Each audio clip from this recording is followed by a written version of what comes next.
Oh, hello, everybody. Thanks for joining. There we go. Broadcasting to you live from the Orion spiral arm of the Milky Way galaxy, the solar system, planet Earth, North America, the United States of America, somewhere outside of Seattle, Washington, to be pseudo-specific. My name's Brian Engelman. Today is Wednesday, February 11th, 2026. And this right here, the thing that you are watching is called... Oh, I guess I should probably switch to the unhappy hour. This thing that you're watching is called Strictly Football here on the New American Media. I'll put the flag right side up this time because the old American media has failed you. On today's show, we are going to do a recap of the Super Bowl. I think two people in this group are going to be very excited when we bring in Jim Mitchell, Mike Bara, and Ez'Ryel Robinson. Of course, we're going to discuss the dueling halftime shows, maybe some of the personnel moves. David Njoku says he's not coming back to the Browns. I didn't even mention Todd Monken getting the head coaching position on our last show because it was all out of sync and we were all just focused on the Super Bowl. I'd like to maybe mention that and maybe what that means, see what the guys have to say about it. And of course, a rest in peace moment to one of our actors that we grew up watching and played a very key football role in one of the more iconic football movies ever made. It's top 100 football movies. If it's not top 20, if it's not top 10 or more, we'll tell you about that on the other side. But hit like, hit subscribe, share the show with the friend because Strictly Football starts now. Hi, this is Eric Metcalf, and you're watching Unhappy Hour.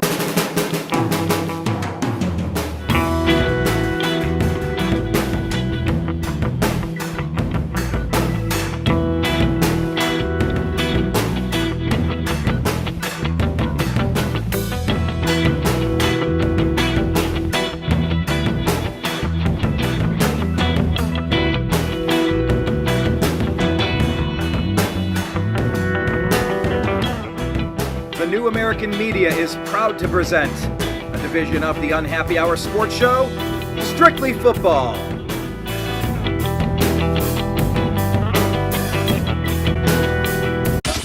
It's the Unhappy Hour. Thank you all so much for being here. Let's welcome in all of the players, Mr. Mike Bara and Jigba. Just watching the Seahawks parade here on my phone, so maybe we'll get some blitz in there. I don't know. There they are, walking around the streets. Nice. I just shared a clip where one of the guys says, "If you got something to say about my quarterback, about my defense, about my team, I got two words for you." Or my city, yeah. Fuck you. Yeah, that was Ernest Jones. Doing that. So. Yes. Mike, have you ever been to a Super Bowl parade? I did not make the previous one. I was living in LA at the time, and I'm living in Vegas this time. But it's it was the first Super Bowl parade in 2013, 2014 was like 35 degrees or something. It was really cold, 33, and this one is not quite as cold. But I'm sorry I missed it. But hey, maybe next time. So we'll see. Yeah, I'm a Cleveland fan. I've only celebrated one professional championship in my lifetime. That was the 2016 Cavaliers, and I flew in from LA to. I said as soon as we win our first of my lifetime, I said I'm flying in for it. I flew in for it. We went to the parade. It was a great time. Yeah. And then there was a shooting and a stampede, and this is at the height of all of the attacks across Europe. So it was a very strange thing, but it was just an isolated incident. I had a great time. Regardless, it's Cleveland, but you got to celebrate when you get the chance, right? So yeah, it might be the only one I'll ever get. Jim Mitchell and Jigba, welcome, sir. Congratulations. How are you doing? Good, Brian. How are you doing? I mean, I'm not doing as well as you guys. I mean, congratulate. Like, we have documented this season for you perfectly. Like, you can go back to all 30 episodes, this being our number 30 on season 2. I mean, every step of the way, we've got all of us breaking down the Seahawks, breaking down what happened and the whole story arc of the season. It's an exciting time. I'm excited for you guys. The only mistake we made is we didn't make a futures bet in September. Yeah, hell, July when I made. I mean, I did make quite a bit of money off my division winning bet and my over under bets, but you did, but not what I would have made if I just put another 100 on Not winning your, a Super Bowl. not your coin toss bet either. Yeah, well. Well, let's do this. Let's welcome in Ez'Ryel Pickens, Ez'Ryel Robinson. Thank you for joining Hello. us. Maybe you can lead with telling us about your bet. You had a bet and you did okay, right? What did you do? Yeah, it was like a 6 or 7 leg parlay, and it hit. I chose the Seahawks to win, and some other player, Ramondre cashed out for me like last second. I scratched the whole bet off like Did first Ramondre quarter, score a touchdown? second. Was he the guy? Yeah, who scored? Ramondre Yeah. anytime touchdown. And he Wow. scored. I put on my phone and I saw he scored at like the last second. I'm like, oh snap! There's no way. Let me check. And That's, You know, yeah, last that's summer. the play they reviewed 15 times to see if it actually Yeah. the toe of It the football touched the turf. It did Yeah, not touch. yeah, he went in. yeah. So I mean, you can say I got lucky. I mean, that's betting. So We were trying to get Never know. Ramondre on the show last week. Jim knows his mom and came close, but maybe we'll try to get it for next off season and tell him you made my buddy some money. Yeah, Super Bowl, pal. I think we should do that. That'd be fun. We should try to get as many NFLers on the show next year as possible. Yeah, Izzy, I think you should Just an update on the parade. scratch out 10% to Ramondre. I'm sure he needs the money. yeah, Yeah. special cut out or Yeah, check for him. he only got $35 million this year or whatever it was to play running back. Or Speaking of the money that you got paid to play running back, I do want to talk about James Vanderbeek from Varsity Blues. We'll get to that in a second. But there was a weird story that came up. Maybe I'll start with Mike on this. Did you read the report that said it cost Sam Darnold to go work and win the Super Bowl because of the taxes that he had to pay? He earned money for playing in the Super Bowl, but he had to pay more in taxes than he earned. He earned $178K, but because of his regular salary and playing in the Super Bowl, he ended up having to pay like $234,000 in taxes for playing in California. Now, he's not the only one. Everybody had to pay taxes, but it just shows you, I mean, if it was me, if I was him, I'd just say to California, I would not let them take it out of my taxes on withholding if I could stop that, and I just tell them to go chase a rolling donut. But I don't live in California, so fuck you. But it's bad. It's a loophole. Players should not have to pay taxes in states they don't live in. So it brings up all my libertarian Ayn Rand, sort of Atlas Society vibes, and gets me going when I read. Let me relay this a little bit, guys. Here's another travesty. If you are a employee of the Los Angeles Police Department, LAPD, right, and you retire, which most of these guys, they flee the state as soon as they retire. And LAPD, I mean, it's a pretty lucrative. I mean, they pay their officers well, and they've got good benefits and everything. In their retirement, if you go to a state, say like Nevada, New Hampshire, Washington, Texas, Florida, those are all states that have no state income tax. You are still paying state income tax on your retirement to the state of California because you're drawing a retirement check from California. That's a travesty. Yeah. Yep. Yeah. And it's the same analogy, Mike. Yeah. You should. I would just tell them, you know what, come and get it. Yeah. Well, the thing is, if it's being paid from California, they can probably cut it off. So I think you're kind of screwed if it's coming out of California. Yeah, it's called garnishing your wages. Yeah, exactly. So, I mean, the whole system needs to be. Income tax itself is immoral, along with property tax. And unconstitutional as far as I'm concerned. But, how much those are other issues for other days and other shows. Yeah, don't get me started with property tax. Yeah. Well, it's a huge issue in Ohio with Vivek. It's one of the main things that they're talking about now. And just if you buy a home and you own it, why do you have to rent it for? Like, you own it, you're done. Like, I don't know, but yeah, we'll talk about that on other shows, I guess. But that's always been a major thing when a free agent goes to what are the states that don't have income? Florida, obviously. Florida, Texas, Washington, Texas, Washington. So anybody who plays New Hampshire and Nevada. New Hampshire and Pennsylvania. If you're over the age of 62, you don't pay income tax on your retirement.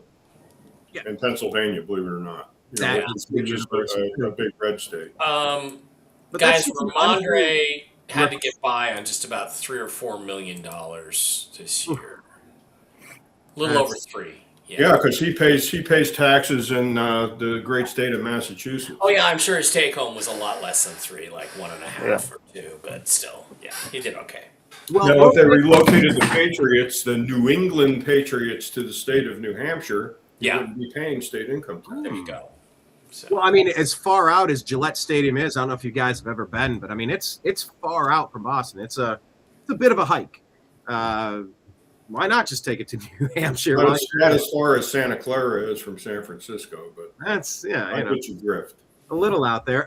Well, I want to get into the game, of course, and then talk about the dueling halftime shows and the nuts and bolts of what happened. But first, I just want to say rest in peace to James Vanderbeek. You know him from Dawson's Creek and, of course, Varsity Blues. He played. Hang on, I had it pulled up here. Yeah, he was Mox. It was a 1999 movie, Jonathan Moxon. And he was the backup quarterback that was thrust into the lead role. And colon cancer took him out. Rest in peace to him and his fans and family, of course. I guess he had 6 kids. I don't know, guys. Mike? Did you Mormon or Catholic? 6 kids. Jeez. Was Did he an NBA? you figure out what caused it at some point? What was causing the kids? Or How old was he? 30? 40. Was Yeah. it 40? 40. 48? Wow. Yeah, I think so. Born in Yeah, 70. 40. Well, I think what caused it is You wouldn't think about getting colon screening at that age. yeah. Well, the thing is, 40. look, you don't know how many of these guys took the jab, and that's the first. Whenever I see someone dying young, especially in the last 5 years, you look at the jab. I mean, Hank Aaron, Colin Powell, Marvin Hagler, all these guys. Oscar De La Hoya almost died from the jab, and I'm just going to say it out loud. A lot of them were poisoned, and some of them weren't, but very, very, very, very deleterious to people's health. And that's where I'll tell you under duress for countervailing views on health and elections, go to cdc.gov, who.int, and cisa.gov/rumor control so that we can keep our YouTube channel because they think we're idiots and we're not allowed to talk about A bit off topic, talking about colon cancer. Have you guys seen a bit of the cancer breakthroughs some of the other countries are making? Yeah. This whole week. Yeah, it's been like the whole month. Oh, there it is. Yeah, I don't know if it's because we left the WHO or because the Epstein files are out, but now all the cancer cures seem to be popping out. You go, I don't know what that's regarding. Oh, damn, they cut away from the lumbar. Yeah, I think it's like colon cancer, pancreatic cancer, and some bit of leukemia. So it's a bit going around. Yeah. Canadian doctor, Dr. William Mackus, who uses Menben, Fenben, and ivermectin, and has a fantastic success rate with these. So, We by got all means, Regina on that yet, Mike? I'm trying to Yeah. get Regina on that. Yeah, we covered all that on the TNAM Daily Show today. Make sure you check out the TNAM Daily Show on the New American Media at noon Eastern. We cover all this stuff. And yeah, I don't know if it's because we left the WHO and now I don't know what the correlation. Yeah, like is there suddenly some lid is lifted and you can talk about this stuff now? Yeah, I don't know. But talking about the Varsity Blues, just around the horn, Mike, did you watch Varsity Blues? I never did. No. Oh, really? I mean, I just remember the girl, the ad of the girl in the shaving cream, right? Which I was a married man at the time, and yes, my wife did that to me, so I was like, that's awesome. Oh, it was whipped cream. Yeah, I saw an interview with that actress talking about that. That was Herb Alpert's album cover. Yes, in the Tijuana Brass. 1966, whipped cream. Yeah, there you go. That was the best album cover. Yeah. Jim, did you watch Varsity Blues? Have you ever? It's one of the better football. It's a great football movie. Never did. My favorite football movie is North Dallas 40. That's a good one. That's a good one. And then the original, what was the Burt Reynolds movie that Adam Sandler remade? Longest Yard. The original Longest Yard. The second Longest Yard is pretty good, but the original was spectacular because it just shows you how much more vicious football was back in the 70s. Oh, yeah. than it is now, among other You know, things. Brian, I watched the first half of Draft Day. That wasn't a bad movie. We'll finish it. I like the way they did that. God. Yeah, it's all right. Sunny. Until it gets into the actual trading part, and you're like, really? Yeah, the first negotiation he has was with the Seahawks. Yeah. That's That's right. right. Who had the #1 pick? Yeah. Yeah. No, but I mean, when it comes to football movies, this was a good one. You guys, maybe it's a generation after you were caring about football movies as much. Izzy, it's probably before you started watching football. Did you ever watch Varsity Blues? Never heard of it. All right. Well, gentlemen, I'm going to put this out to all three of you, and I'm going to put it out to all the viewers. Hit like and subscribe, by the way. It's a 90s football movie. It's pretty good. It's pretty good. Hey, I wanted to share, before we get into the nuts and bolts, Sure. I wanted to share one other thing, which is an ad that I believe was made for the Super Bowl. I'm not sure if it aired, but I came across it, and it features the Beast, Marshawn Lynch. Can I share that, Brian, on the screen? If you pull it up, I will try to. All right. Now, by the way, I have been dinged on YouTube for copyright for sharing a commercial. I got dinged for copyright. It's off my Instagram. Let's just see what happens. We'll give it a shot. Let's. Are we going to get dinged, Brian, if Mike and I bring Marshawn in as a guest one day? Will he bring his Skittles? All right. Let me get to the story. I like that. That's pretty cool. Can't show anything with NFL. I don't think I saw it. Ooh, last one. Just hand it to me, and I'll run it over to him. Nah, I'll toss it to him. Just hand it to me. No need to throw it, man. Come on. Nah, it's really easy. I'll just throw it to him. He'll catch it. Come on, man. We so close. I could run it over. It's just right here. I just want a beer. Come on, man. I can sleepwalk that thing to him, but come on, man. All right. I think I'm gonna throw it. What's the worst that could happen? Oh, I Catch! What? No! Time up! Oh! Ah! Ah! Ah! I'm on fire! I'm burning! Help! That's why you run it. Oh! That's why you Fire! Still think it was the right call. All right. I get it.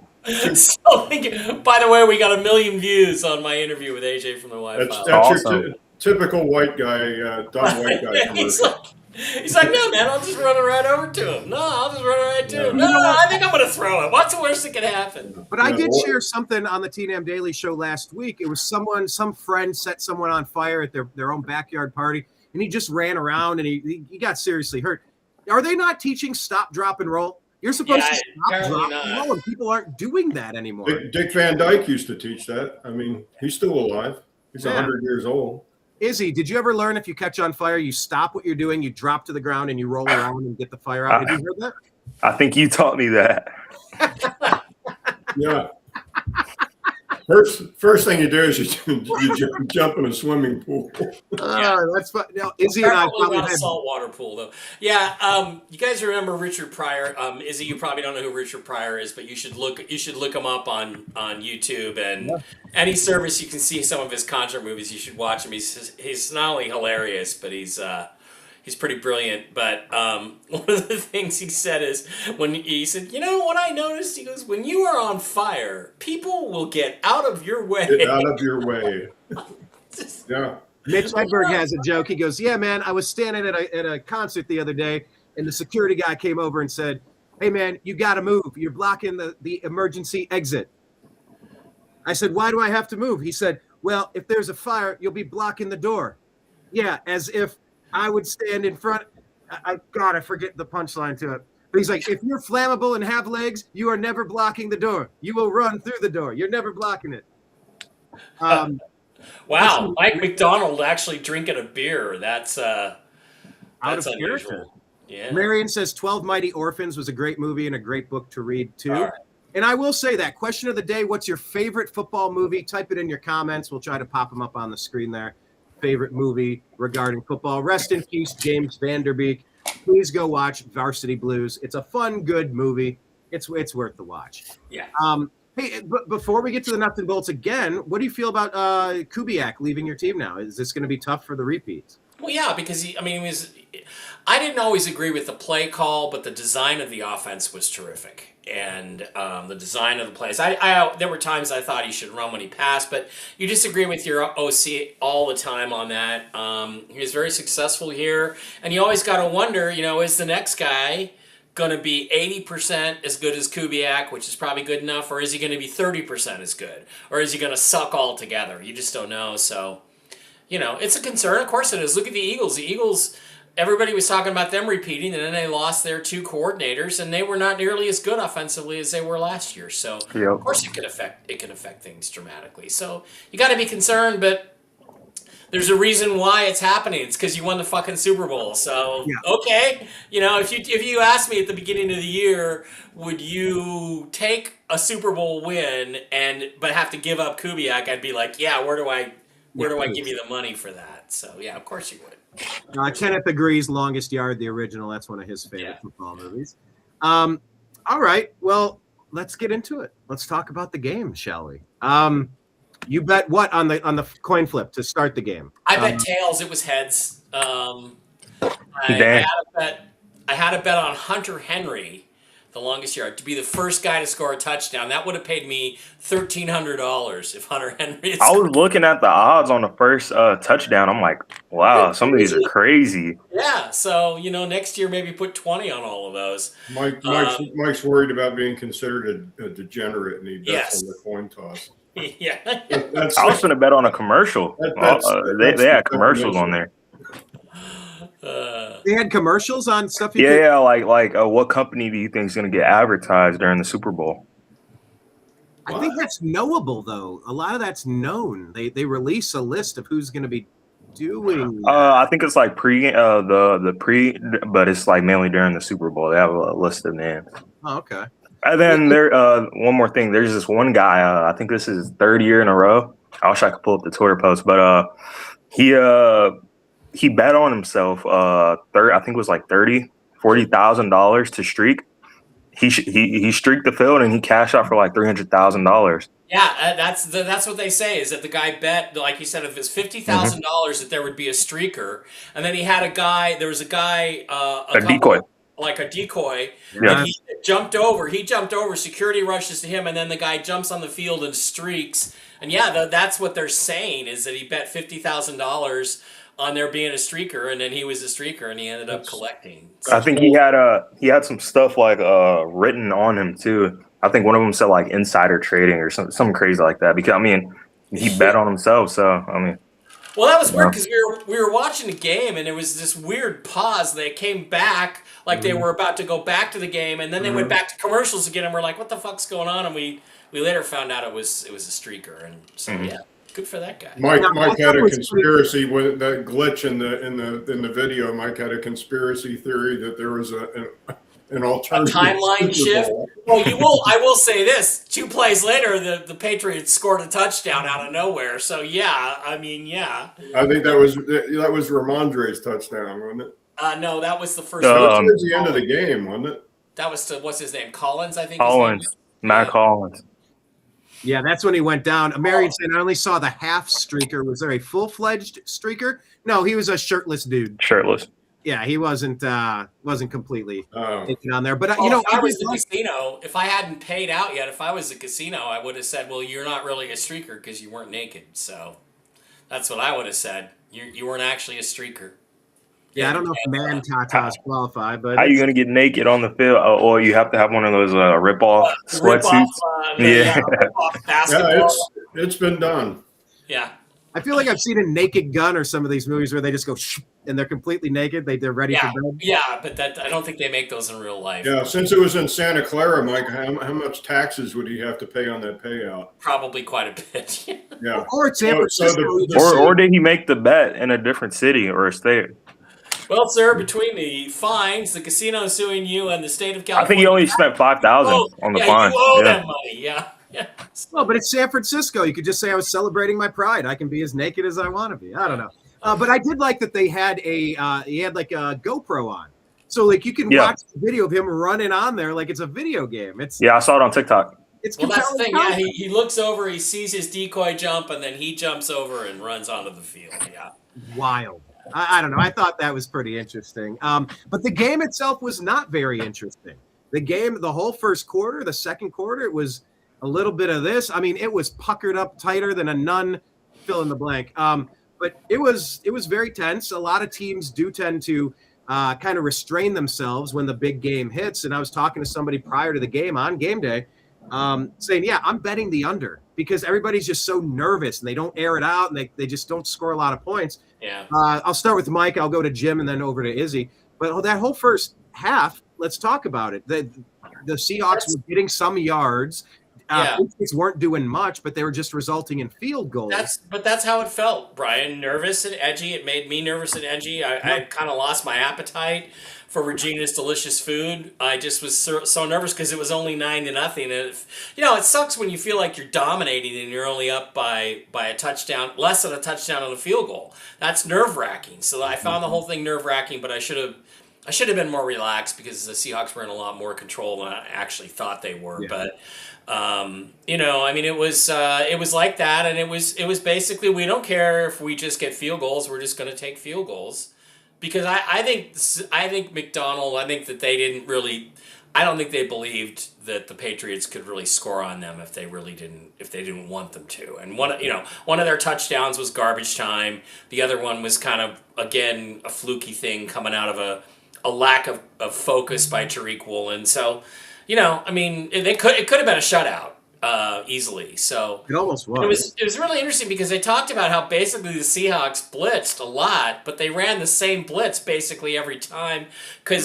And I think it was I think it might have been Witherspoon who was the guy that blitzed most of the time on the corner blitz. He said there was a tell that they picked up in the Patriots film that their offensive linemen, they knew when it was a pass and when it was a run based on something about how the offensive linemen set up, and that made it so much easier for them on the defense. But that just shows you again what a ripoff it was that Mike Vrabel is coach of the year and not Mike McDonald, who did such a fantastic job, because that's completely out coaching the other team. I mean, how do you not know? How do you not self-scout and know that your offensive linemen have a tell on whether it's a run or a pass?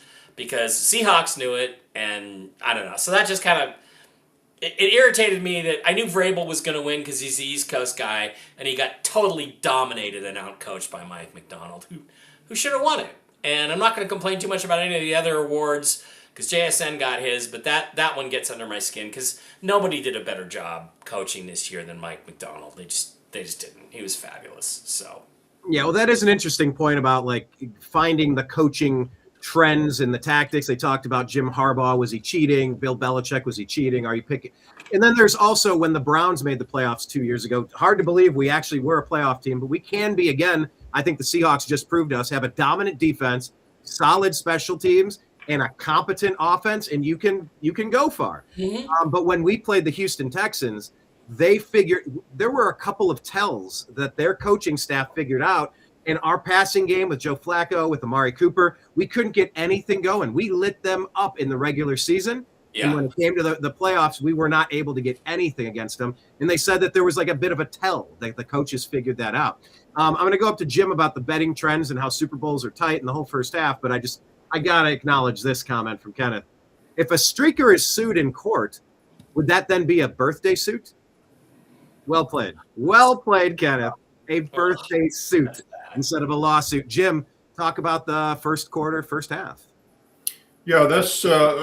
I think the Sean Payton went to school, on the first half of this football game by learning that you win a football game like this, especially a playoff football game, which he lost, was the fact that you kick the field goals instead of going for first down when it's like first and it's 4th and 6. No, you take the points.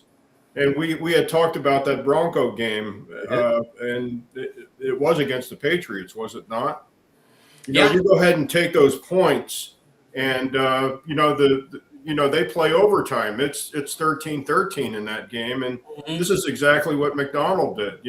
He had the opportunity to put the points on the board, and there's some wild ass percentage, like 68%, where if you score the make the first score in the Super Bowl, you get a 68% chance of winning the game. And it's some outrageous stat like that. But Jason Myers, I mean, he wasn't really solid all year as far as kicking field goals. And Mike was like, he was nervous as a whore in church, when. Because he'd missed 2 field goals in that stadium in the last game of the year against the 49ers, easy ones. And one other thing, Jim, is I do understand, according to people that were there, that it was pretty windy in the stadium. So I was like, thank God they didn't tell me that on TV, because that would have been more edgy. But Myers was money. Yeah, it's a good thing they weren't playing in San Francisco. It's a little windier there on the bay, but. Jason Myers, he set a Super Bowl record. He kicked 5 field goals. He had the Super Bowl record. Yeah. And not for nothing, he also got the single season scoring record, passing LaDainian Tomlinson. Wow. People don't realize that, but Jason Myers scored more points in the season than LaDainian Tomlinson did. LaDainian Tomlinson. So it's a new record? It's a new record, yeah. NFL record, yeah. I didn't know that. And I mean, I think because he broke Morton Anderson's record for most career or season points, right? Yeah, Morton Anderson's in the Hall of Fame. Yeah. But we talked about that last week. Yeah. Yeah. God, does that mean Jason Myers is a Hall of Famer? Well, Izzy, let me go to you real quick, because I mean, I think you said it's a boring game in our text thread. We have our group text thread, and of course, if you're up by enough points, it's a happy kind of boring, but. I mean, this was almost making a case for a kicker to be MVP of the game. What did you make of the first? We're going to break this into halves. What did you make of the first half of the game so far? I mean, the first half was pretty underlying. I mean, if you want to say that, expecting a little bit more from both teams, but. I mean, like I said, if it was my team, I'd be nervous as well, because I'm like, all right, we're going down, we're getting a field goal, another field goal, another field goal. I'm like, at any point, they could just blow the top off, go down, score a touchdown, and now they're only down by 2 points, 9-7, and it's like, all right, now what can they do next? So I can understand it from that perspective, but I mean, generally, just as a football fan wanting to watch the Super Bowl, you want to see a little bit more, and. I mean, the first half, it was all right, but as far as for New England, it was like, what are they doing out there? I understand the Seahawks, they were sending pressure, and I think they finally figured it out on how to do it, because earlier this season against some teams, they just wouldn't do it at all, but they figured out how to send pressure, and I mean, just a purely defensive-minded game in the first half, and it got to a point where we kept seeing Drake May drop back, and like, his O-line just getting blown up, especially Will Campbell. Oh, my God. Yeah. I'll talk about him in a bit, but they're just getting blown up. And then the second half came in, and we were like, can we just, like, me and my friends, I'm saying me and my friends, we were watching the game, and we're like, we all want the Seahawks to win. We don't want the Patriots to win, but we were like, we want to see a good game, though. So we wanted more entertainment. But, I mean, yeah, the Seahawks came out on top, so. Just put it that way. Nice cup, Jim. Nice cup. Yeah, I don't know. Jim, 1 cup. I mean, I understand. Seahawks fans, 1 cup. I understand. 2 Seahawks fans, 1 cup. I understand people who weren't fans of the Seahawks saying it was boring. I get it, because it was so defensive and there were a lot of fun. But yeah, look up at the scoreboard. Who gives a rat's ass? You play the game that your opponent. If whatever. you want entertainment, watch the damn commercials. Yeah. Would I rather be flashy and lose the game? The commercials weren't even that good this year, neither. No, I won't even lie. No. Okay, well then, before we get to the halftime show, let's ask about the commercials. Did any commercials stand out to you guys? I'll start with Mike. Anything? No, and you know what? Again, I was so on edge until it went to about 29-7, or the touchdown that went after it was 19-7. We got a field goal to make it 22. Was that the defensive touchdown? Yeah, right before that.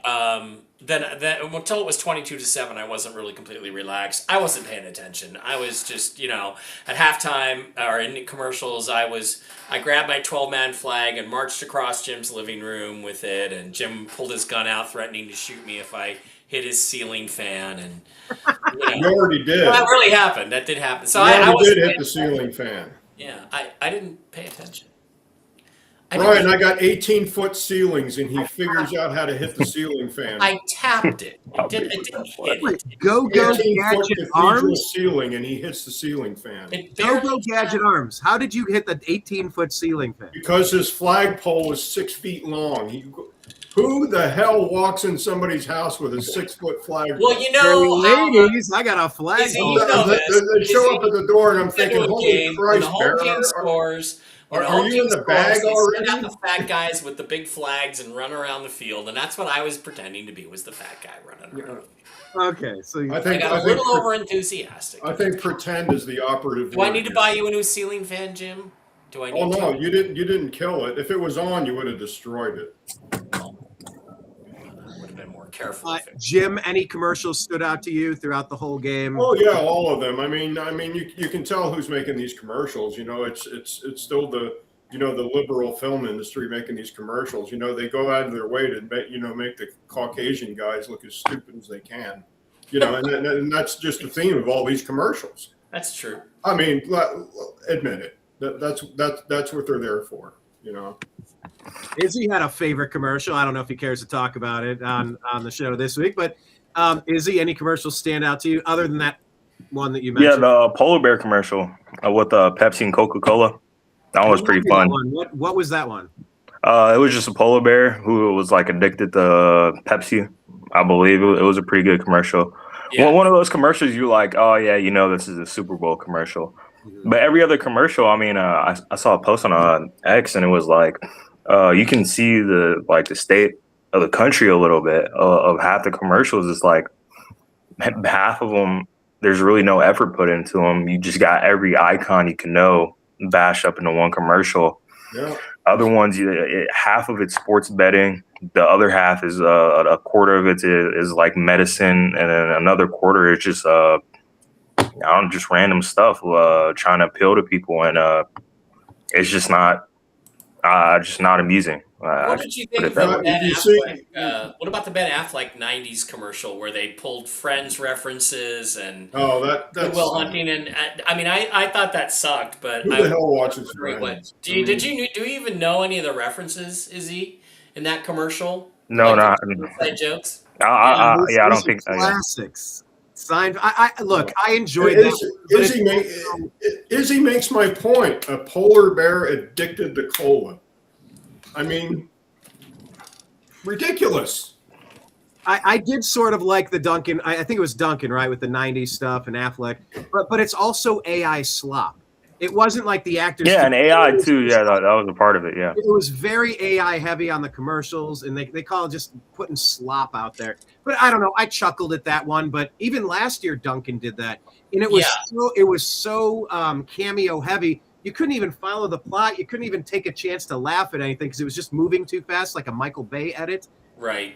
It was whatever. I guess my favorite commercial was probably the Budweiser one, where there's that duck or that little bird. I'm sorry, they find the little bird and he nurses it, and then it turns into the eagle, and then it's the bald eagle, the American symbol.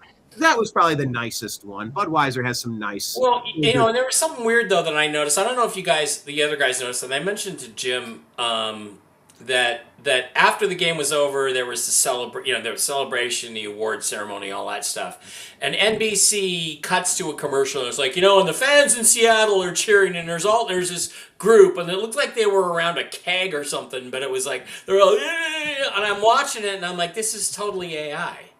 This is just a bunch of AI pretend Seahawks fans who weren't really even in Seahawks gear, going like this, like they're cheering, as if they had cut into a real bar in Seattle. Like, you can't just put a fucking camera in a real bar in Seattle. Anyway, go ahead, Izzy. Yeah. It weirded me out how AI it was. This guy on Twitter, his name is Andrew Solander, got 170,000 likes and 3 million views. He said, my takeaway from the Super Bowl ads is that the entire American economy is being propped up by AI, weight loss drugs, cryptocurrency, and gambling. That erectile dysfunction. Yeah, I mean, that was most of the commercials in the Super Bowl. So yeah, you're exactly right. Yeah. But it weirded me out that they wouldn't actually pay just to put a camera crew in a bar in Seattle and in a bar in in Boston, depending on which team won. No, they cut to this fake AI cheering thing, and I'm just like, what the fuck is that? Is that the future? Is that what we have to look forward to? How long is it going to be before the games just become AI?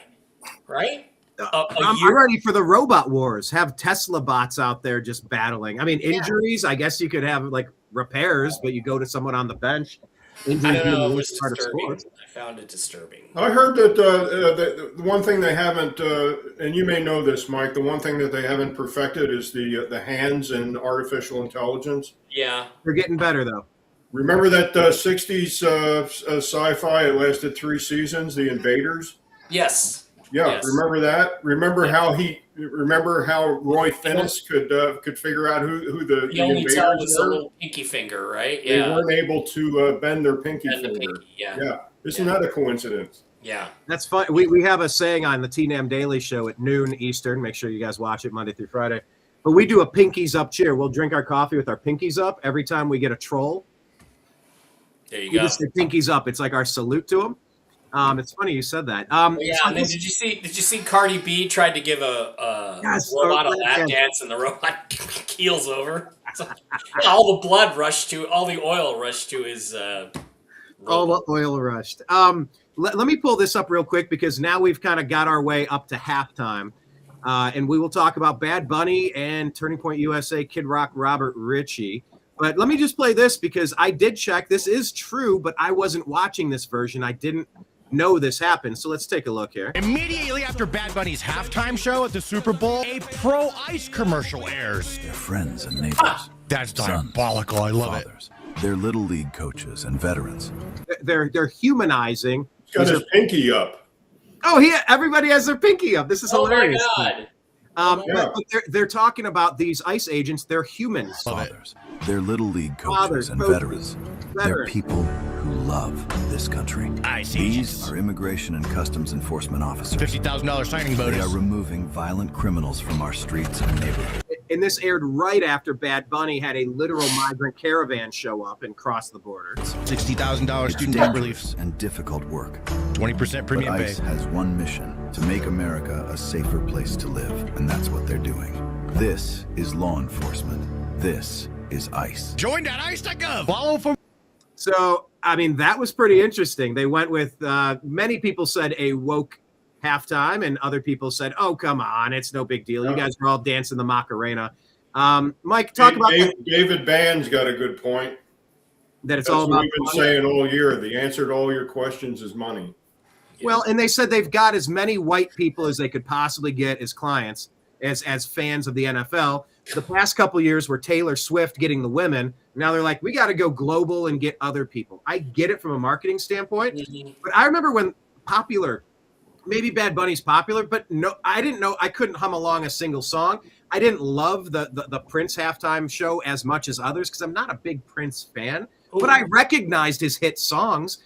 I didn't recognize a single Bad Bunny hit song, so it was a weird choice for me on that regard. Well, but let me just tell you, Prince is one of the greatest guitar players ever in human history. He is in the top 5 easily. Yes, amazing musical talent. Yes. And I liked a lot. I like his hit songs. I liked them just fine. It's not really my style, but he crossed between soul and rock really, really well, and that guy could rock. And and so he had tremendous talent. The problem that I have with the rap and the hip hop stuff is that they're not really musicians for the most part. They talk, they don't sing, they don't write their own songs. It's not the same. So I'm just an old guy complaining, And there are a lot of classic rock acts that could have done the Super Bowl that should do it. And I really think it should alternate every year between a modern artist and somebody more old school, because your fan base is half old guys and women and half young people. So you should vary it a little bit. And the thing about it, I did not watch the Bad Bunny thing. It depends on how you calculate the ratings, because they changed the way they calculated them. But the reality is they're down on halftime viewers. The TPUSA thing, which I don't like country music, but if a lot of people do. They siphoned off about 6 million viewers.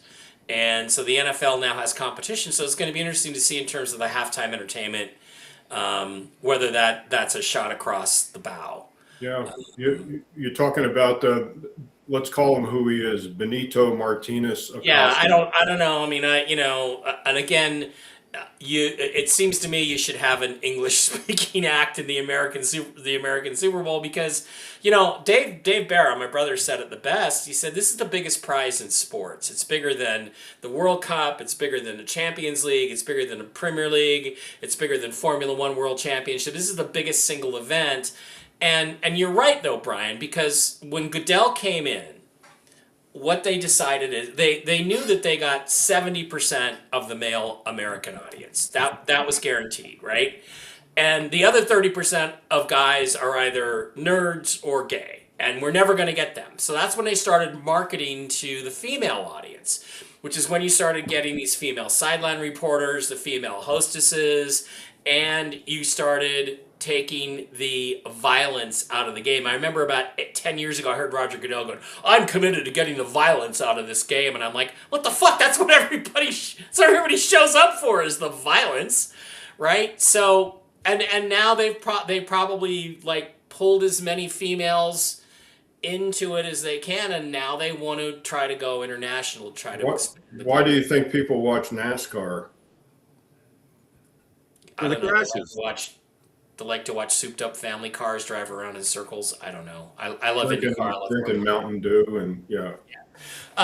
So, I don't have much to say about it other than that. If you look at the lyrics translated to English, they're pretty filthy. I do think the halftime should be family entertainment, and it should be an American act, and in English would be ideal too. No.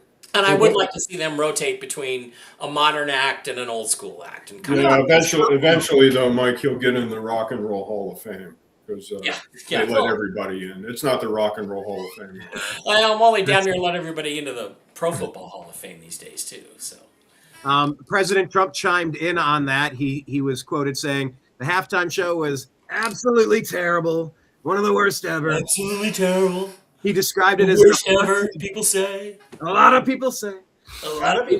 He called it an affront to a lot of the greatness of America. You're getting better. Sounded like David Childers doing Trump, Mike. Yeah, that's how you do Trump. Is you start with David Hatcher Childress and then put a little Mr. Rogers in there, and it see what I do is I do campaign Trump. I just got you gotta it's a little rumbling, it's a growl. All right. Well, at any rate, but one more thing that he said, other than that it was a bad, the worst ever, an affront to the greatness of America. He complained about the language, dancing, lack of inspiration, but he ended. And by the way, the NFL should immediately replace its ridiculous new kickoff rule. You know what? Yes. The kickoff rule's stupid. Isn't it terrible for the game? Yes. I can't stand it. Move the kickoff back. Force them to come out. Force everyone to return it somewhere. It's like watching grass grow. Oh, it's awful. Look, there have been a lot of returns this year. I don't know that I agree with that. Izzy, I'd like to get you in on this one because I know how Jim feels, but I don't have that much of a problem with this thing, except I do think they ought to put the onside kick rule back too. You don't have to tell anybody you're doing it, and you can change formations and line everybody up on one side if you want to. But, I mean, other than that, there were a lot of returns because of the way they did it. And if it helps reduce injuries, I guess I don't have that much of a problem. To the onside kick rule, Mike, I mean, your argument is probably when Sean Payton did it. When the Saints won the Super Bowl. I mean, he surprised the shit out of them, at the beginning of the second half. Yeah. They lined up and kicked it, or did the onside kick, and they recovered it. Yeah. Do you think that they would have recovered it if the other team knew what they were doing? No. I'm voting no. No. Let me go to you. What did you make? What did you do for halftime? Did you watch? What did you do at halftime? Yeah, I watched like half the halftime show, and then I went to grab some pizza. Then he peed. Took a piss. So you watched Like every guy in America. Let's go. Time to go piss some of that beer out. I'll tell you what we did. Dave Bara grabbed the remote and turned on the Puppy Bowl. Yeah, which I didn't have a problem with. You know. Yeah, so you watched Bad Bunny. Did you have any thoughts on it? I mean, it's whatever. I don't speak Spanish. Towards the second half, my dad called me, and he was like, "Oh, did you see the flags?" Because supposedly he was mentioning all the Latin American flags, and my mom, she's from Nicaragua, so he was like, "Oh, he saw the Nicaraguan flag or whatever." So yeah. Besides that, no, I just watched the first half, and just to see it, and then just see what it was about, and then we went to go get some pizza. Yeah, down the street. My experience, I went to Rumble to try to stream it onto the. I had difficulties getting it off of Rumble or YouTube from TPUSA to get it up on the screen. Eventually got it. I didn't really know who the country artists were. I wasn't necessarily paying attention. I was watching it, but I didn't recognize those songs either. Country, like you guys were saying, like I don't listen to country very much. But then Kid Rock came on. Bawataba, that's like the intro that he always uses. But it was interesting. Then it went to like cello is like a transition. He did an outfit change. He came back on and did one more. They introduced him twice. First as Kid Rock and then Robert Ritchie. And they played a really good song. I love the song, Till You Can't. And it's essentially a song about like doing things while you still can, because like tomorrow's not promised. And I've for a lot of reasons. Here's the thing for me at the bottom line is you watch sports to get away from politics. You watch sports to get away from all of the shit that you deal with all week. And by picking this guy and doing it the way they did it, the NFL made it political. And maybe they just wanted to get the money from the ICE ads. I don't know. But you know what? Pick somebody who's an entertainer that at least, that people that's not controversial and is going to go out there and entertain for 18 minutes. Because there have been some great halftime shows. And that's what I'd like to see. Is just why make it political when it doesn't need to be? And they did, and that's where I have a problem with it. Yeah, I just liked Robert Ritchie, Kid Rock's version of Till You Can't. Added a brand new verse about kind of accepting Jesus into your life while you still can, because you might die. And it just reminded me of, once again, Scott Adams. He converted on his way out. He was dying of his cancer. And like right at the end of his life, he said, "You guys have been reaching out like crazy, asking me to convert." He goes, "I'm kind of been an atheist my whole life." He goes, "Just I'll keep it between me and God, but I did decide to go that path, and I'll keep it between me and Jesus. Hopefully, I'll see you on the other side." But like tomorrow's not promised. And I forgot that I loved that song. It was a Cody Johnson song from 4 years ago. I heard it once or twice because I'm not a country guy. Loved it, and I loved the Kid Rock interpretation. I loved it. It hit me on like a level. Then they had a Charlie Kirk tribute right at the end, because you never expect you're going to be saying a phrase and you explode. We could all be gone tomorrow. So anyway, I loved that performance. That particular song was fantastic. Thumbs up, A+ in my book. But yeah, the whole halftime thing is getting interesting. One of my things is, why don't you have San Francisco artists perform? Whether it's Creedence Clearwater, whether it's the Grateful Dead, whether it's Metallica. Come on, why has Metallica never headlined a Super Bowl? That was a perfect chance. Yeah, that Metallica from the Bay. I'm not a big Metallica guy, but I would have been fine with that. Yeah, well. And again, I think that people know. You had all these old school acts up till Jay-Z comes in, and then you have nothing but rappers and hip hop since then. And it's like, let's change it back and forth and make it not political. I think they said 0 white guys since Jay-Z took over as well, which is kind of weird. Eminem doing a guest. What are we going to do? Put Fleetwood Mac out there? I mean, come on, Well, regardless, they could at least put Chili Peppers up there. So. No Fleetwood Mac. No. Flea from Chili Peppers. Fleetwood Mac. Anyway, let's talk about the third quarter then. It's a close game. What was the? Let me check. What was the score exactly at halftime? 9-0. 9-0. Thank you, guys. 9-0, and the half's over, and it's way too close for comfort. Patriots come out. They punt the ball after 3 plays, 3 and out. Seahawks go 10 plays down the field, 69 yards, but they stall for a field goal. Mike, pick it up from there. How are you feeling when you go 12-0, but you stalled again with the field. Yeah, it doesn't bother me as long as we keep scoring because it doesn't look to me like the Patriots are really going to score. But I would like more of a margin. I'm just you're waiting for that one time you finally get the touchdown to break the game open. Once it gets beyond 15, 16 points, I know the game's over.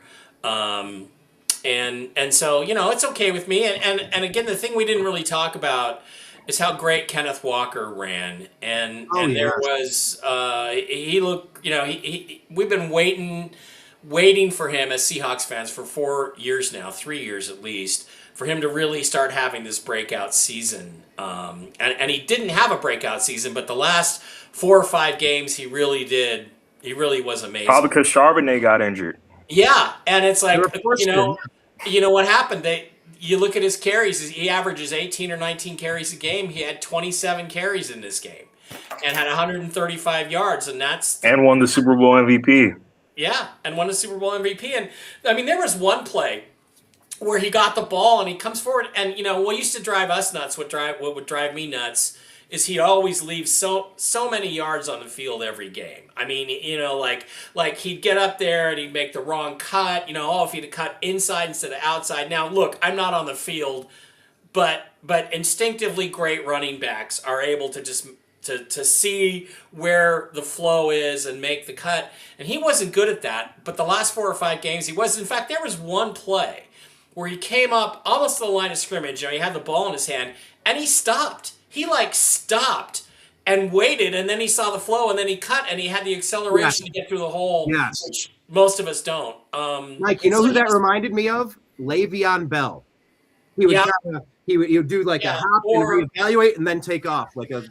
Jim said, Barry Sanders was like that. Now Barry Sanders is faster than Ken Walker, but Ken Walker's probably a little more powerful, and just how he let it come to him.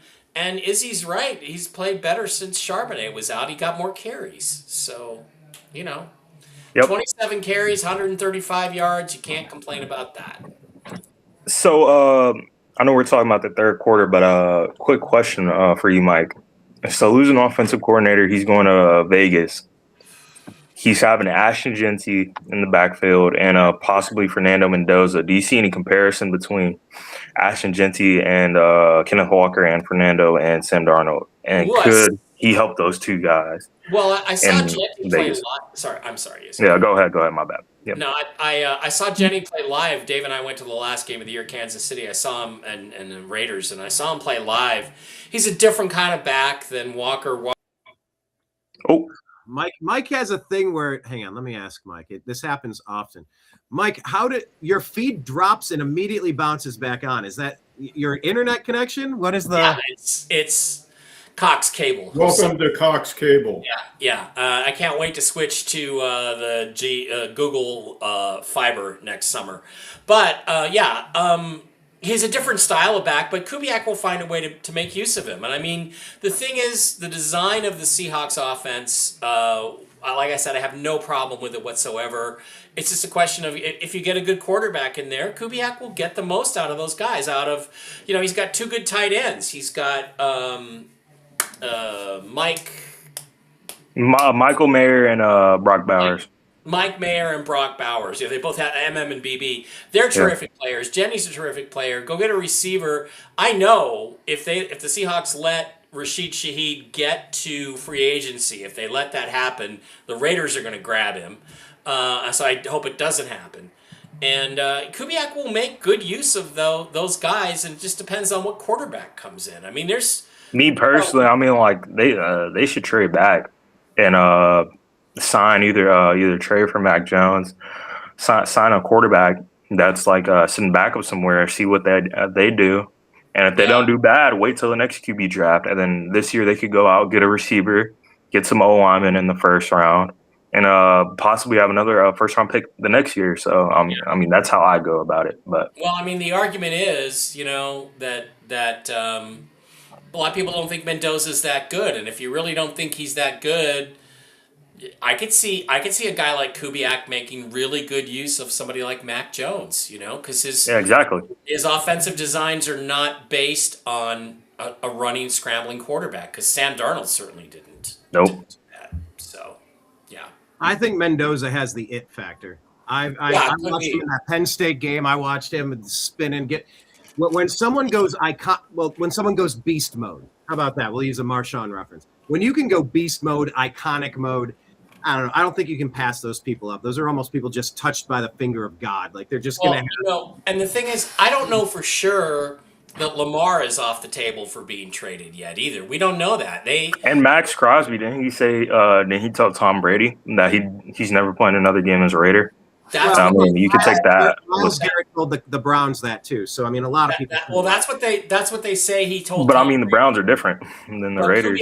Kubiak also said the first guy who called him was Max Crosby. So I don't know what that means. But I mean, you could trade number 1 overall and Max Crosby to the Ravens and get Lamar back in 14. I would think. And so you're sitting at 14, like you say, Izzy, you draft an offensive lineman or a wide receiver at 14. Yep. You spend that $100 million on a couple of offensive linemen to try to improve the line, and you get Lamar. Don't kid yourself. I mean, the Raiders could make a big leap next year. Yeah, because he's a smart, modern coach, unlike his predecessor at it's Las Vegas here. So we'll see. Yep. Jim, let me go over to you in that third quarter. What you noticed after they came out for halftime and picked that field goal? Like, what were you taking away in that third quarter as it moved? Going into the third quarter, the Seahawks had 0 penalties going into the third quarter in that game. That was crazy. Yeah, which was real important. Mike and I were, the way Walker was playing, Mike and I had pretty much already cast our vote that Walker was going to get MVP in that game. Yeah. And he did. And just a good stat, Walker was the first running back since Terrell Davis to get MVP in a football game in the Super Bowl. And that was, I think, back in 1999 when he played with Elway. That's why Elway won his last 2 Super Bowls. Because Terrell Davis. Terrell Davis is a running back. Terrell, by the way, Jim. Just as it's Tyrod, not Tyrod. It's Terrell, not Terrell. Terrell, and it's Terrell Davis and Terrell Owens. Yeah, Terrell Davis. The same way. But Terrell Davis carried John Elway to those 2 Super Bowls. He literally did on his back. But remember how great all of those running backs were for like 15 years in Denver with that. Here's another thing too. I think only 7 running backs have won Most Valuable Player in the Super Bowl. All 7 are in. Well, 6 of the 7. The first 6 are in the Hall of Fame. So that's what's that stat, Mike? That of all the I believe 7 running backs have now won Super Bowl MVP. And the first 6 are all in the Hall of Fame. Yeah, that's pretty incredible. Yeah, but he's the first running back to be MVP since in 25 years. Terrell Davis. Yeah, Terrell Davis. Yeah. Another interesting thing. Sam Darnold had no turnovers at all in the Super Bowl. Wasn't it the whole postseason? Yeah, it was. Yeah, that's true. Well, the whole postseason, he had 700 yards and 5 touchdowns, no interceptions in the playoffs. Wow. And Minneapolis got rid of him for J.J. And he had 202 yards in the Super Bowl. Now, there were 4 quarterbacks with no turnovers in the Super Bowl in NFL history. Hold on. Wait. 4 quarterbacks only? 4 quarterbacks with no turnovers in the Super Bowl. For winning and losing teams? Yeah. Anybody want to take a stab at who they were? Peyton Manning. Patrick Mahomes. Who? Patrick Mahomes. No, not at all. I'll give you a hint. Troy Aikman. That's your boy. Who won 3 Super Bowls. Steve Young, no turnovers in his Super Bowl. Chargers, yeah. Drew Brees, no turnovers in his Super Bowl with the Saints. And number 4 is Sam Darnold.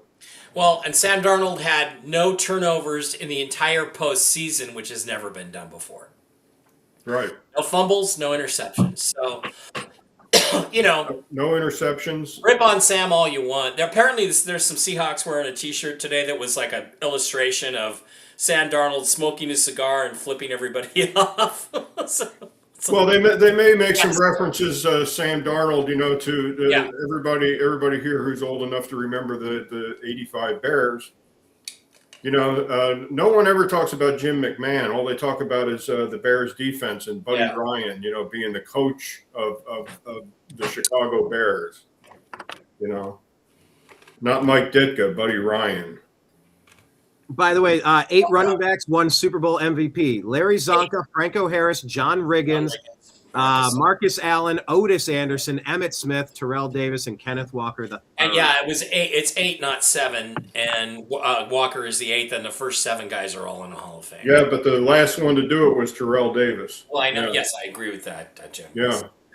Izzy, let me ask you this question. David says the Super Bowl was really between the Seahawks and the Rams. I think I heard you say something like that on last week's show. I mean, these were the 2 best teams, obviously. I was going to curse for the first time on the show, or second, I don't know, but yeah, I mean, duh. I mean, as much as you want to say it, Drake May and the Patriots, like they call him like the Drake May, Drake the Schedule May. I mean, all the teams he played against, the backup quarterbacks he played against, and even in the AFC Championship, he played up against a backup quarterback. It shows a level of competition and the difference between the 2 teams. The Seahawks played in the hardest division this year. 3 teams won 10 games in the NFC West. They played against the Rams 3 times this year, and of course, they came out on top in the NFC Championship, but it just shows the level of competition compared to the 2 teams. I think anyone with a brain who watched both teams play and see the strength of schedule and the opponents they played, I mean, it's pretty obvious who's going to come out on top. And that's why I said put the house on the Seahawks, no matter what. Yeah, and you were right. That's simple. Right. And the thing is, there were people who said, "Oh, the Patriots, they're." How do you argue with it? They're 17-3 coming in. They're great, and the other argument is that they haven't fought anybody, they haven't played anybody, and there was a great light heavyweight champion, Bob Foster, in the late 1970s. He fought Muhammad Ali and Joe Frazier also, and he was fighting a white kid named Mike Quarry. Well, Mike Quarry was 40-0.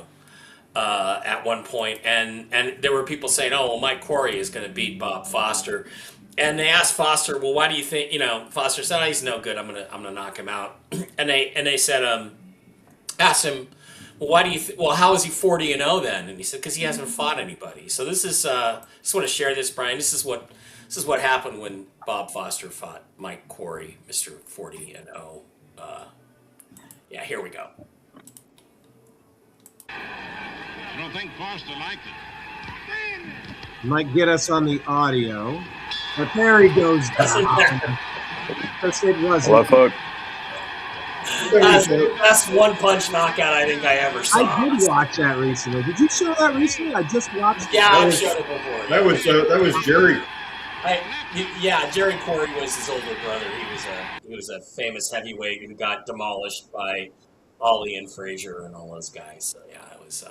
It's like what really hit with Drake May was just that he had not seen the kinds of things that were being thrown at him. So, he's a good player. He's going to probably play in this game again and maybe win it. He's got all the characteristics you want. But the other thing, too, and I want to ask you guys, Brian and Iz especially, they say he took an injection before the game. So I got a feeling his shoulder was worse than people thought. I mean, when we watched the game, did we watch him pushing it down the field with confidence, with success? Hardly ever, yeah. I mean, yeah, he didn't throw it down that much, but I mean, each time he dropped back and it seemed that he didn't have that much pressure like he usually did, it seems that he's it's like, say if you told Justin Fields, hey, you're running the ball too much, maybe just sit in there, go through your reads and try to make the quarterback play. Like if you were to scroll out, step up in the pocket, you're throwing the ball at the line of scrimmage. That seemed what he was doing. It seemed that he wasn't confident enough to go run the football like he usually did. I mean, that technically, in my opinion, that's what got him in the NFL. Of course, his arm talent, it's out of this world, and his frame's out of this world, but he can run the ball too. And each time I see him drop back, I'm like, all right, you're not getting pressured this time. It doesn't seem that anyone's open. Why don't you just use your legs and take off? I think it was the third or fourth quarter he finally did that and got like a 20-yard gain. And it's like, why haven't you done this all game? So, Well, the thing is, like, I remember the first couple of drives, all of his passes were very short or lateral, like, you know, screens and short stuff. And when I saw that, I said to myself, either he can't throw it downfield or they're afraid to throw it downfield against the Seahawks secondary. And so I kind of knew early on that their game plan was going to be very tight and conservative. So three turnovers, and he was sacked 6 times during the game. Yeah. Do we get into Will Howard? Will Campbell. I'm thinking of the Buckeyes championship quarterback on the Steelers. I'd like to ask one other thing. The Uchenna Nwosu touchdown, the defensive touchdown that made it 29-7. That's a fumble and a touchdown. To me, that's a sack and a forced fumble and a touchdown. They took that away because it would have been a record-setting sack. They called it an interception, and we've watched the play. The rule, I thought, was the ball, you have to come forward with the ball. Your arm has to be coming forward with the ball in your hand, in your control. Because what they're basically saying is if Nwosu hadn't caught it in midair, it would have been an incomplete pass. And I thought that was a fumble clear as day. What did you think? Yeah, a fumble. Yeah. And they called it an interception, and I don't get that. Jim, fumble or interception? Fumble. No. Yeah. Well, I don't know. I mean, it worked out either way. It's like at this point, who cares? But yeah, I mean, there is from the tuck rule to some of these weird plays. I watched an interview with Joe Flacco. I think it was on Media Row for Super Bowl week, and he was talking about how they've taken the violence out of the game and how if you get slapped in the head, that shouldn't deter. Like, these are massive game-changing 15-yard penalties, first down on third. Flacco is just like, this is not what the game is supposed to be being taken. I'd say the refs were pretty lenient this game. I won't lie. And wasn't there a part where Stephon Diggs had like a little altercation with a Seahawks player? Seahawks player threw like a slap or a punch at him, and the ref saw it clear as day, no flag. So I think that's right where the Seahawks, where Tariq Woolen again lost focus and got burned for a touchdown 2 plays later. I don't understand how that happened. Is the dude ran a 4.3 and he's 6'4". I don't understand how he just gets the ball thrown over him, but he sucks. It's just funny. But yeah, besides that, Will Campbell earlier this year, he said he made a quote. I think he was in college right before the draft. He was like, "Oh, Will Campbell, how are you so good? This and that." He was like, if I give up a sack every game, then I'll be working at Amazon. And it was something like that. He was like, that's why I don't get any sacks, this and that. And people, they're using that clip against him now because the whole playoffs, I mean, he's been butt. And he came in and he said, no excuses, this and that. And then after the Super Bowl, he's like, yeah, I was playing on a torn ACL the whole time. I really wasn't feeling myself, this and that. And the coaching staff, the question was, are you guys going to move in the guard? That was a question throughout his whole NFL draft combine because he's on the shorter end. I think he's 6'4" or something like that. His arms or his wing, I think his ape index is smaller than his height. So at tackle, Yeah, exactly. At tackle, that doesn't help him out at all. And we saw it this year. And the question was, are you going to move in the guard? Which he'd probably be really good because he's a good pass protector. And Mike Vrabel said, our guy's 22. He's a rookie. We shouldn't give him that much heat. But, I mean, it's a genuine question. I mean, but it's whatever you believe is I mean, this Seahawks defense was not a buzzsaw like 2013 was, but it was really good. They were a buzzsaw. Oh man, they were good. It's a top 10, I think, all-time defense somewhere in there. I don't know where they rank, but they just smothered teams. But they had a lot of guys that could create pressure, and it was just really unfair. The criticism of Campbell is kind of unfair, I think. And a little bit. I mean, he is a rookie. Yeah. I mean, he shouldn't have those crazy high expectations as a rookie, but yeah.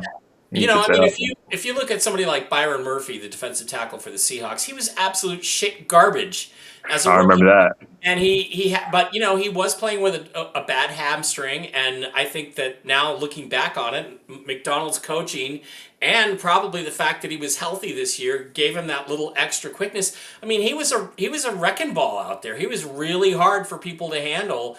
Right up in that Super Bowl game, he's a guy that I was very critical of and played fantastic. So players can improve, right? Players can get better, and Development. I Yep. think it's I think Campbell's taken more heat than he deserved. I mean, he got taken advantage of. But did you see when Riley Mills, the backup, the 4th-round pick from Notre Dame, shoves the center right back into Drake May and tackles them both? Yeah, I mean, one arm. that's just That's just stuff that happens in Madden. Like I'll play Madden and the person comes through one arm and grabs him. That's an offensive lineman who hasn't spent enough time in their weight room. You know, but having played defensive end, I got to say a lot of this is setting the guy up. You can do a stunt and you do an X out. You'll take your tight end or your tackle and you go hit their outer shoulder and you drive them out so your inside backer can go in on a stunt. You can do a dart in, which collapses and it allows the open end to be left open. You get them and then you go in, you hook them with the elbow and spin. Izzy, I know I've shown you this hook move, spin move 100 times, but you trick them, you hook them, you spin, and you're wide open. Then when they're confused, is he going left? Is he going to flip? Then when that happens, you get inside their head and you just give them a bull rush. They're looking left and right and they're flat-footed and you just get to crush them. Some of that is set up from the many previous downs, previous plays throughout the course of the game. So, yeah, I mean, I just saw a guy that got worked on that play.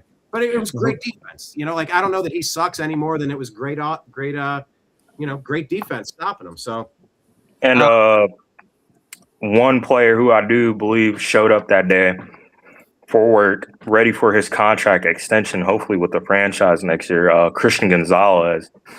I mean, he played tremendous. If the Seahawks were to find any kind of way to win, I mean, he probably would have won Super Bowl MVP for that side.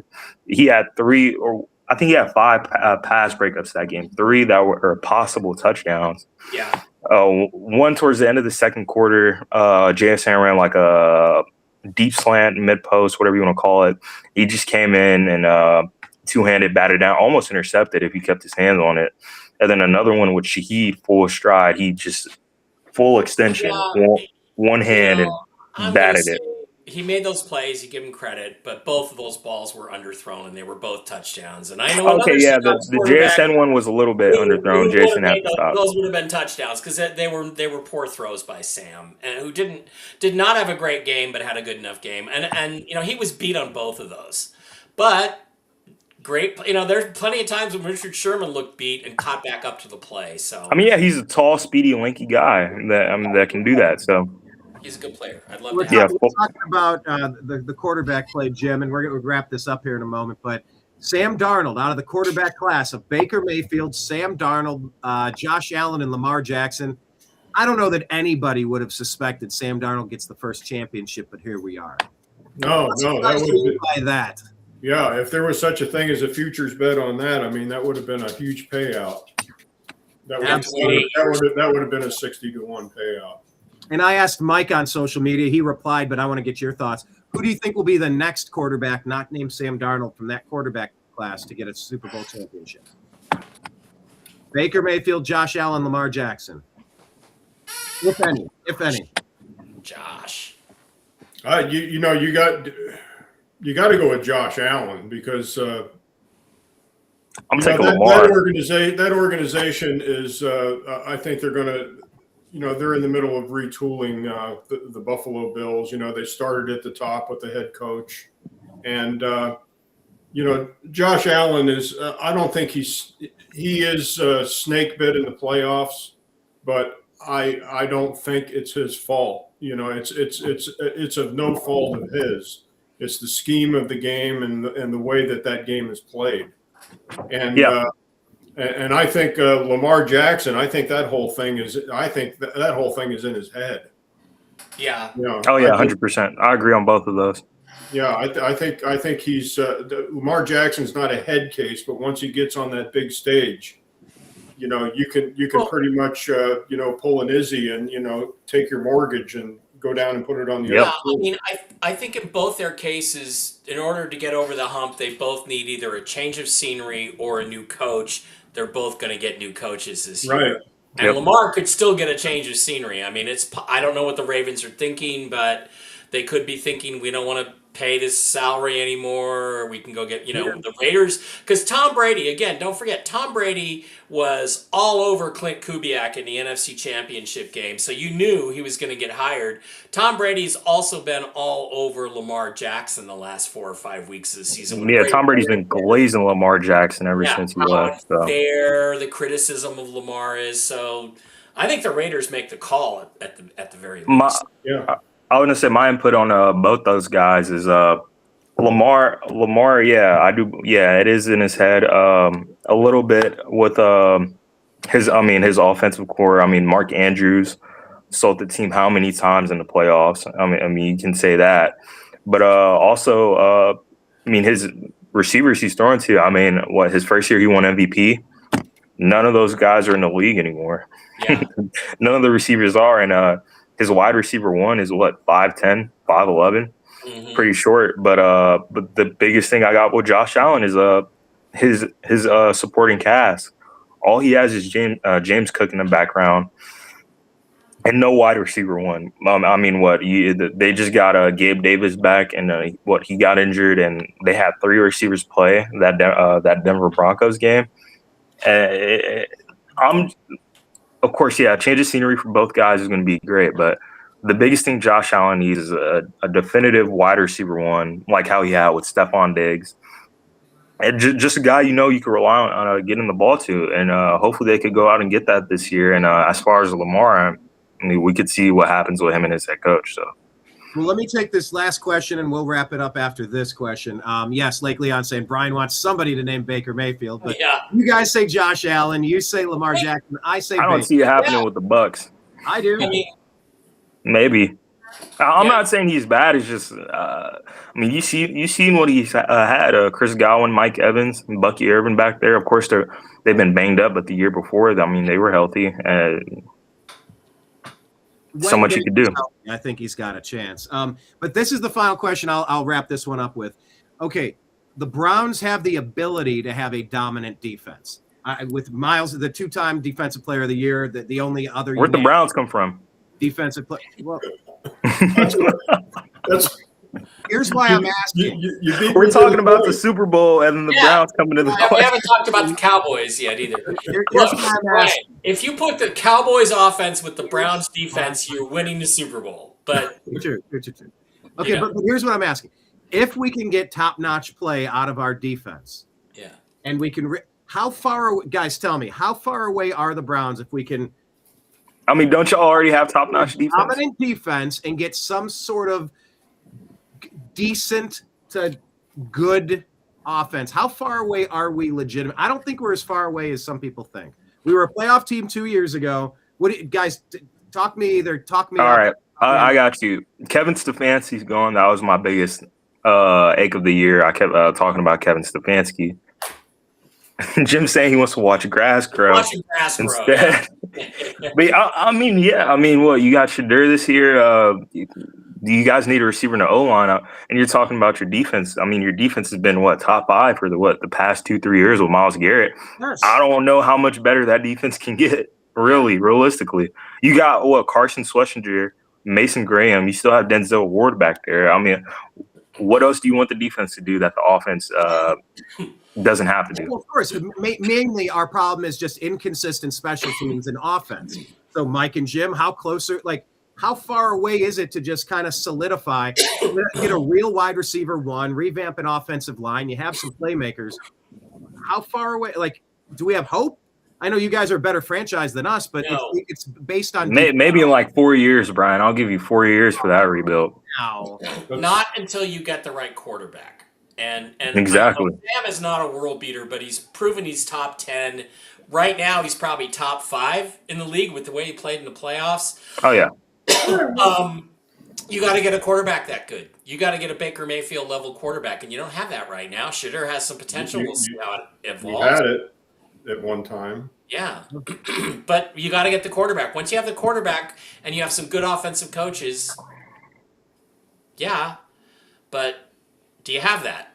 That's what you got to ask yourself. Well, what we brought in was Todd Monken. We brought in the Ravens staff. Like, they're supposed to be offensive, way better than Stefanski, allegedly. So, I don't know. Ravens are not trading Lamar to the Browns. I'm just going to tell you. And then talking about a future for the NFL draft, the Rams kind of got lucky. Of course, they wouldn't have drafted him, but defensive end James Pierce Jr., he got arrested during Super Bowl weekend. I think he got like a felony count of stalking, aggravated assault, and something else. The whole situation. Run a cop over. Yeah. Whole situation. His girlfriend, she's WNBA player for the Sparks. She cut ties with him, and he was like, hey, just trying to rekindle something.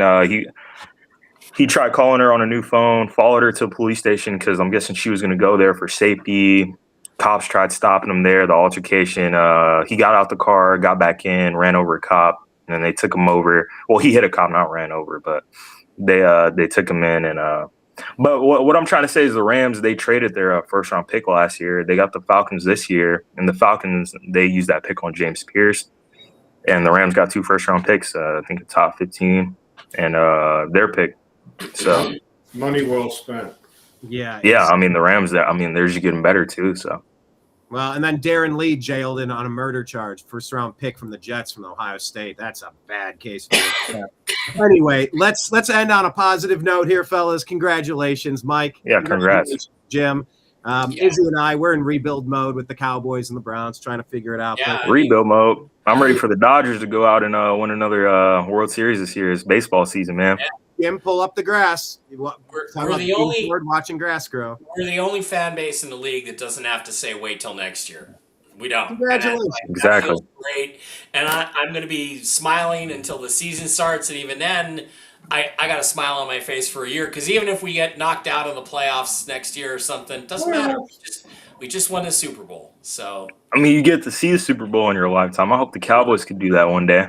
Yeah. We could go to an AFC championship game for the first time in 40 years. Yeah.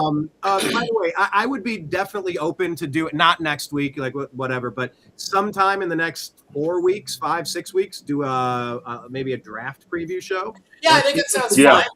Yeah, I'm high on draft picks. I know a lot about them each year, so I'd be fine with that. Great, because then we'll see. The free agency is over in about 2 weeks now, so we'll kind of know where all of our teams are at and what they still need heading into the draft. So that sounds Where great. are we at with free agency? Like, players are not signing with the league year starts in March. So we have the combine this month in a week or so. We have the combine, and then the next thing is the league new year starts. I think second week in March is usually when it starts, and then the build up to the draft. So there we are. All right. Well, then we will definitely come back. We'll talk some NFL draft. Probably free. We'll do a free agent. Got to do free agency because there's gonna be so much wheeling and dealing then. I just said we do everything after the combine. Yeah. Okay. We could do a free agent frenzy live stream if you want to do that. I'm in a hospital for a change or something. I'll come on and we could just chat about as the news comes in. Right. That works for me. All right, Jim, leave us with a fantastic quote, sir. Well, to sum up the season, Benjamin Disraeli once said, who was the Prime Minister of Great Britain, there are lies, there are damn lies, and there are statistics. Okay. And you are the mathematical man. Jim has been giving us statistics. All of the NFL betting trends this year and last, so make sure you stay tuned for Strictly Football as we continue post-Super Bowl. Congratulations, fellas. But yeah, by the way, make sure Mike, have you been doing Toxically Masculine Tuesday? I thought I've been sick the last 2. Yesterday, I had to go to the dentist. I had to be sedated, and I was a zombie, so there was no way I could host it. And the previous week, I was not feeling well. So okay. Well, normally, everybody check out Toxically Masculine Tuesday. Yeah, and then tonight, I'm scheduled to be on Whiskey and Wisdom tonight with the original Mark Z on his channel at about 5 Pacific, but we'll see. We'll see. But also check out your Wi-Fi. Tell everybody again about your Wi-Fi. Oh yeah, the Wi-Files, the basement interview with the Wi-Files. Go to the WHY Wi-Files channel on YouTube. 5.5 million subscribers and 1 million views so far, and that's really fucking exciting. So hopefully I'll get some more gigs out of this. We'll see. Absolutely. Izzy had a fun time watching. Izzy, tell people what they're going to tune into. Give a quick advertisement. You're going to tune into a whole new world. That's what you're going to tune into. So a whole new watch world. it, and you'll find out. If you don't learn from history, you're doomed to repeat. Exactly. All right, fellas, thank you so much for being here. We'll be back around combine time so we can do free agent frenzy, and then our not too early. It's probably right about time to see some wheeling and dealing with the draft picks coming up. So stay tuned on Strictly Football as we continue and follow the New American Media in all of the places. Thank you, everybody, for a great season. Signing out on behalf of everybody out there in the TNAM universe. I appreciate you. I love you. We'll talk to you again soon. Take care, everybody. Yep, peace. Deuces. Hi, this is Eric Metcalf, and you're watching Unhappy Hour.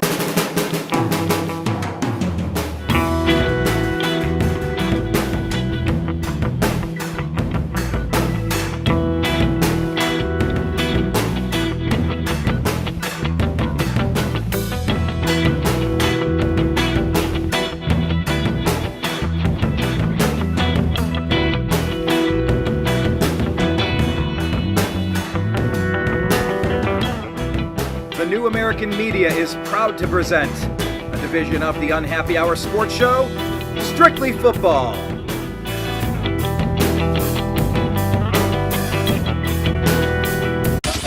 It's the